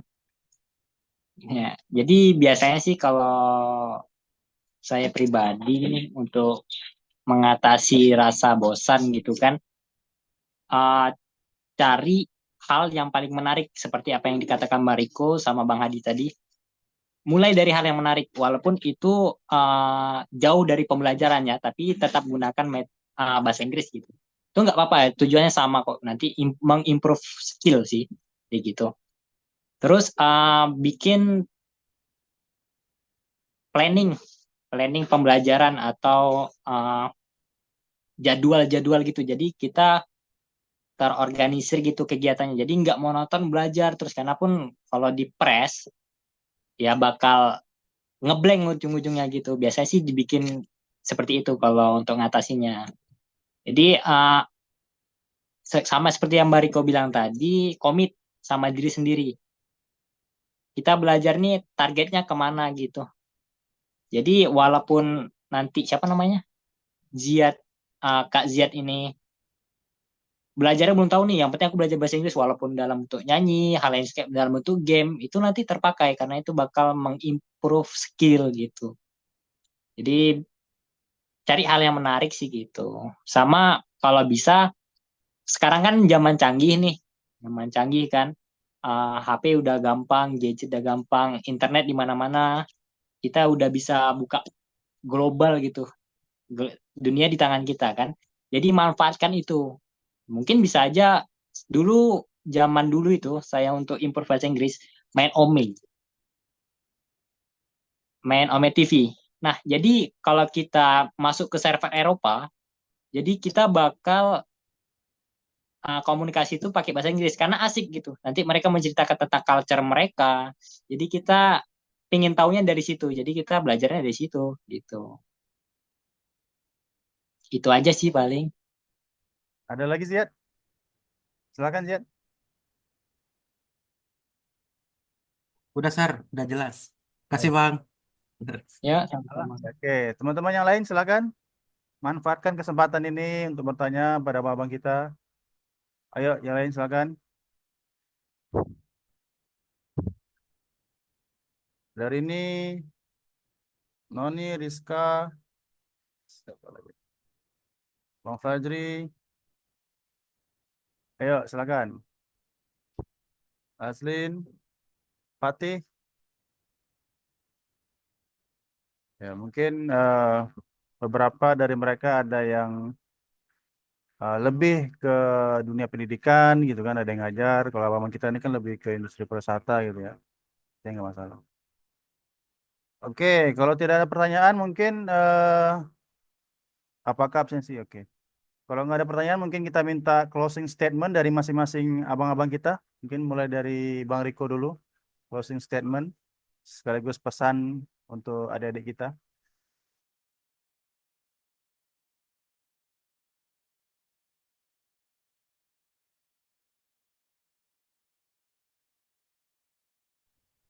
Oke, terima kasih. Eh, jadi untuk topik stigma saya memberikan suatu gambaran aja lah, sedikit mengenai tentang bahasa, skill berbahasa ini. Ya pasti kita pertama kita butuh niat untuk belajar. Yang kedua itu kita jangan pernah merasa itu sulit. Karena dalam subjek kita kalau kita bilang, wah bahasa Inggris sulit, sudah pasti kalian akan bisa bahasa Inggris. Tapi kalau kita bilang, bahasa Inggris mudah. Jadi kita sudah termotivasi dan tersugesti bahasa Inggris mudah. Jadi kita lebih mudah untuk belajar, untuk menerima. Istilah itu kalau dalam bahasa dalam dunia bawah sadar gitu. Kalau kita tidak menolak dalam jiwa kita itu bakal susah, susah. Tapi kalau kita bilang mudah, mudah-mudahan kita dengan mudah untuk belajar. Itu mudah untuk belajar. Karena sudah termotivasi dari alam bawah sadar kita sendiri. Itu mudah. Kalau kita baca hal lain pun, kalau kita anggap itu susah, pasti susah. Tapi kalau kita anggap itu mudah, pasti mudah. Dan juga jangan uh, dari mulai sekarang tanamkanlah sifat disiplin dalam diri karena untuk di dunia kerja itu sangat penting disiplin sama waktu, betul-betul manfaatkan waktu, jangan sampai belajarlah mulai tidak telat kerja. Dengan sistem kita udah mulai bisa belajar itu tidak kuliah, komunitas yang lebih aktif, ada apa-apa harus komunikasi karena itu pun terpakai di dunia pekerjaan gitu. Kalau kita itu kita pakai dari sekarang, mungkin nanti saat kita di dunia pekerjaan kita kasih untuk melakukan hal itu. Jadi kita dari sekarang mulai terbiasakan lah untuk disiplin, terutama masalah waktu. Karena di dunia industri itu waktu itu sangat penting. Dari waktu kita bisa menilai kualitas diri Anda. Gitu. Mungkin dari saya sih ya sedikit itu aja. Terima kasih. Oke, thank you Bariko. Dari Bang Hadi? Closing Oke, statement mungkin dari sekaligus pesan. saya pesan kepada adik-adik sekalian, tetap belajar, jangan pernah capek, jangan pernah mager yang belajar. Karena kalau kita nggak capek atau nggak sakit belajar sekarang, ya enaknya nggak bakal didapat tuh. Kalau misalnya kita leha-leha sekarang, ya sakit daripada sakitnya belakangan, mending kita capek belajar dulu. Dan yang untuk mau mendalami speaking dalam berbahasa Inggris, jangan takut salah, jangan pernah dengar kata orang bahwasanya ngapain bahasa Inggris, makan nasi kok eh, masih ngomong eh, bahasa Inggris segala macam ya. Abaikan. Pokoknya pede aja dengan bahasa Inggris yang betulnya. Buat komunitas kecil untuk terus belajar. Nah, kita juga di dalam nanti kalau misalnya nyari kerja, misalnya ada bahasa Inggris segala macam, coba aja dulu. Pernah tahu gimana ke depan, gimana ke depannya. Dunia kerja itu seperti apa? Jangan gengsi untuk bertanya. Udah gitu. Mungkin itu sih. Ya, terima kasih Bang Hadi. Bang Arvin, silakan. Oke, eh, sebenarnya sih banyak mau nanya nih Pak, karena beberapa ada yang ngechat by WA pribadi. Cuman Oh, ada juga ya. kayaknya ke depan sih mana tahu bisa bikin talk show-nya tuh face to face gitu, jadi enak kan? Insya Allah, insya Ya. Allah. Jadi Mudah-mudahan bisa mungkin mereka apa-apa. segan kan karena harus on kamera, mungkin mana tahu lagi mandi kali atau Ya, ya. lagi andati kan? Karena alumni ada juga ini pengen nanya kayak Ririn gitu kan, dia pengen nanya tapi malu gitu kan, karena Oh, lagi ya. kerja juga dia mungkin gitu. Nah, jadi Kan bisa. paling uh, paling sih saran sih buat adik-adik gitu. Uh, Kalau misalnya untuk improve bahasa Inggris tuh ya jangan malu seperti apa katakan Bang Hadi tadi sama Bang Riko. Selagi itu tidak mengganggu orang ya, lakukan aja gitu. Walaupun itu main game, selagi tujuan kita tercapai, ya kenapa tidak gitu. Terus tip nih, kalau misalnya nanti ada yang mau interview gitu kan. Jadi kalau biasanya SR itu nanya nih, kayak mana sih solusi kalau seandainya kamu diterima gitu. Itu pertanyaan SR yang paling umum yang sering ditanyakan kepada employee yang baru kerja gitu kan. Jawab dengan 3 hal. Yang pertama itu adaptasi, evaluasi, sama strategi. Jadi tujuannya apa? Mereka itu membaca kayak mana knowledge kalian sama kemampuan kalian terpakai nanti. Itu biasanya ketika kalian menjawab seperti itu ada nilai plus gitu. Seharusnya tadi berharap sih banyak pertanyaan tentang Bang, kayak mana sih industri pariwisata gitu bekerja, terus kayak mana cara interview, berharapnya sih ada yang nanya kayak gitu, jadi bisa dikasih ilmu gitu kan sedikit. Insya Allah kita adakan offline ya. Mudah-mudahan yang lain bisa Ya, juga. Insya Allah, Sar. Yang penting infokan jauh-jauh hari. Baik. ya. Ya. Oke, terima kasih teman-teman. Waktu udah 3.12. Mungkin nanti saya izin share nomornya ya ke adik-adik mahasiswa, boleh ya? Mana tahu Silakan. Boleh. mau japri, mau tanya, mau ngajak ngopi. Ya, kayak ngopi-ngopi boleh. Atau kayak Arvin mau tanya macam mana ngendel tamu komplain. Ya. Karena benar, karena kalau kita di hospitality ini ya, atau khususnya hotel ya, kita lebih mengutamakan servis. Jadi selagi kita bisa nge-treat tamu, ya mereka bakal kenal kita. Jadi ketika mereka datang, otomatis komen-komen yang ada di hotel itu bakal membuat mereka menulis nama kita di guest comment biasanya. Itu gunanya untuk mempromosikan kita gitu. Harusnya sih berharapnya ada pertanyaan seperti itu tadi, cuman nggak apa-apa. Mantap, belum kenal kan, jadi makanya segan. Karena ada yang kerja juga Bang Arvin, ini ada yang sambil kerja juga. Iya, bisa jadi. Oke, terima kasih teman-teman. Mungkin dari kami itu saja. Saya kembalikan ke Bu Eka. Apa? Gimana? Oke, ya, Mem mengucapkan selamat ya atas pencapaian luar biasa kepada abang-abang kita ini yang telah berkontribusi di dunia pariwisata, Kepri khususnya di Pulau Bintan. Semoga semakin cemerlang lagi apa karirnya, dan ingat terus bahwa alma mater IAI Miftahul Ulum dengan baik gitu ya. Jaga nama baik alma mater kita.